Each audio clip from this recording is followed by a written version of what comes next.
ang paglulunsad ng commemorative stamp at opisyal na sobre mahalagang hakbang upang maipreserba at maipalaganap ang kwento ng ating mga bayani.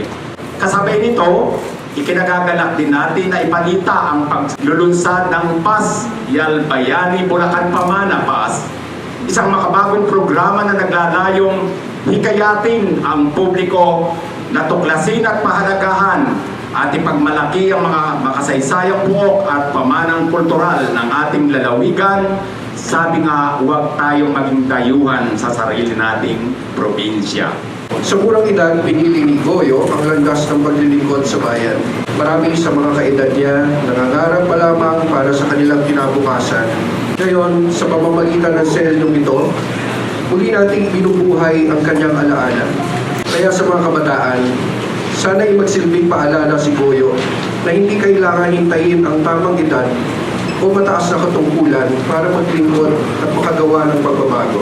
Ang Pasyal Bayani Bulacan Pamana PAS ay isang makabagong hakbang upang higit na maipakilala at mapahalagahan ng kasalukuyan at susunod na henerasyon. Bilang mga Bulakenyo, tungkulin nating buhayin ang alaala ng ating mga bayani sa pamamagitan ng pamamahagi ng kanilang mga aral at pagpapahalaga sa ating mga kabataan. Ang bagong edisyon pong ito ay nakatuon naman sa mga makasaysayang pook na may kaugnayan sa buhay, paglilingkod at kabayanihan ng ating pong batang general.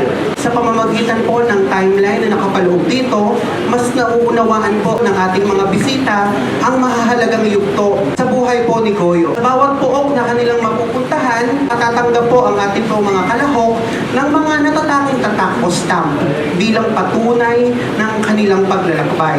Kailangan maikintal natin sa kaisipan ng ating mga kabataan yung mga kabayanihan na ginawa ng ating mga ninuno, lalo-lalo na si Marcelo X. del Pilar at ni Gregorio del Pilar. Kasi maaari sila maging inspirasyon, hindi lamang ng mga makabagong kabataan ngayon, kahit yung mga darating pa na mga generation, kailangan maipagpatuloy natin na maisabuhay yung kanilang mga kabayanihan.